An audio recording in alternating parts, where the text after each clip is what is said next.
Mmm, yum yum, nice snack. So yeah, I've started raising mealworms last summer. Gave up on it. There's also some stuff that is not very good for mealworms in the shell for the birds in big quantities. So I decided to switch to superworms. Much better.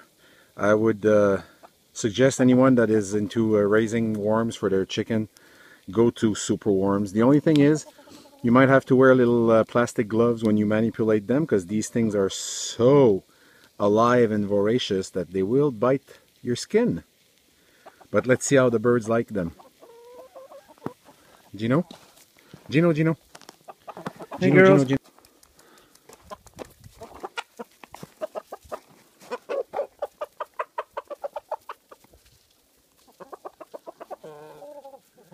Yeah, it doesn't last very long. Hey, it's a blast of proteins that go fast, girls, eh? But it's worth it.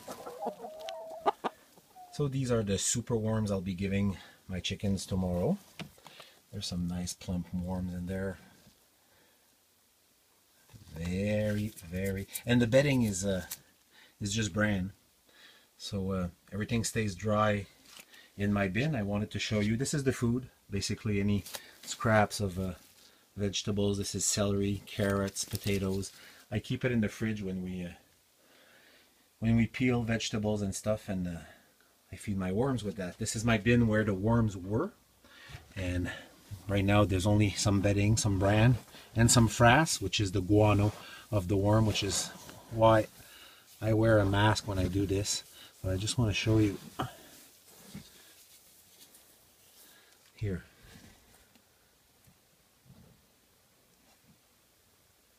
So they go hide quite fast, but there's a lot in there, and what I do is I sift the whole thing, leave the frass in there, and actually we keep it for gardening.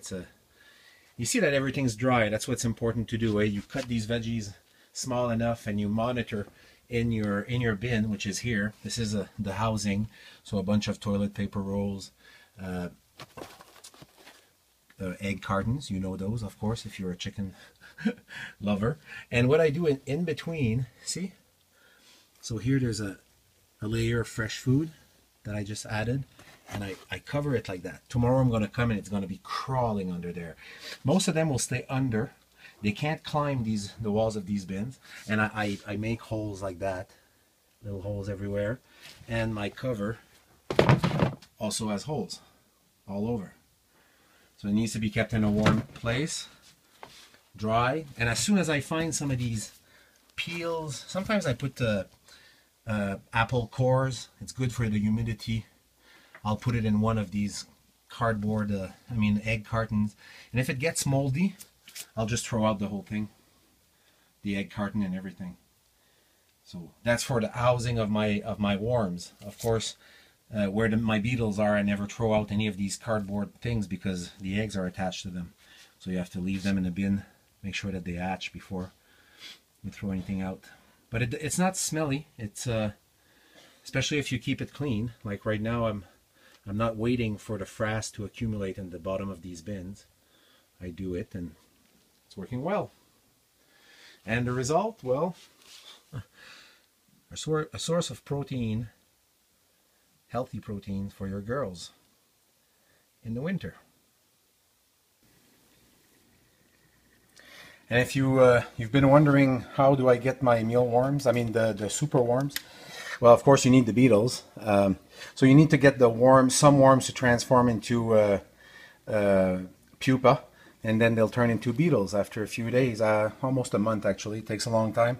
It is more complicated, but it is a good thing because when you do raise mealworms, the frickin' worms turn into pupa and into beetles in your bins when you don't want it to happen, and it's a real hassle. With superworms, you don't have to deal with that.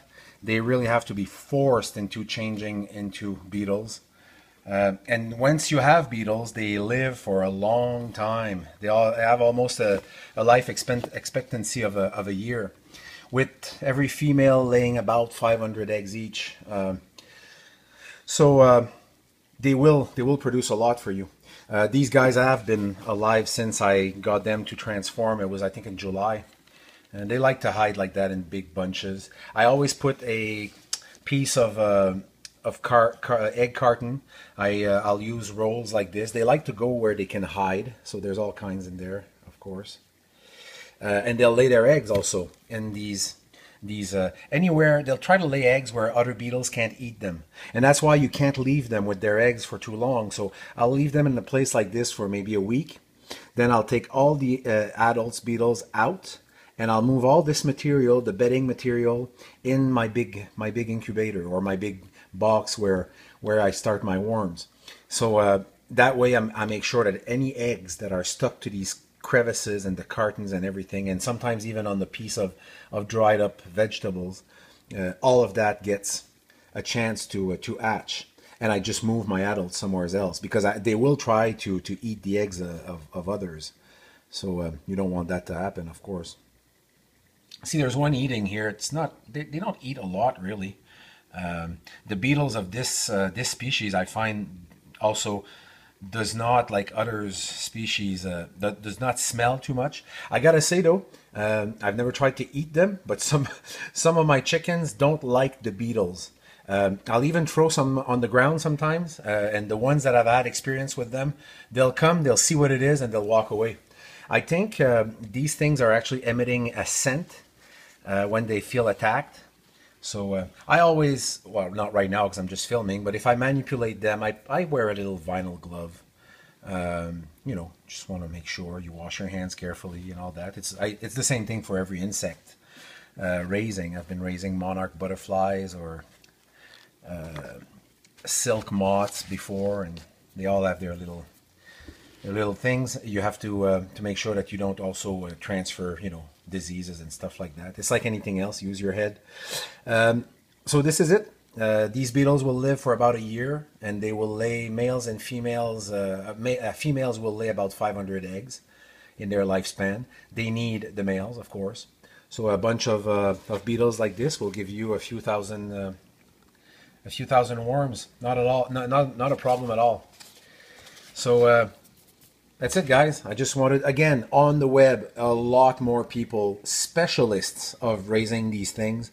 I just wanted to show it as a chicken lover to others, that it's possible to do. Not very complicated. Of course, if you kind of don't like the creepy crawly, well, I don't think that's going to be for you.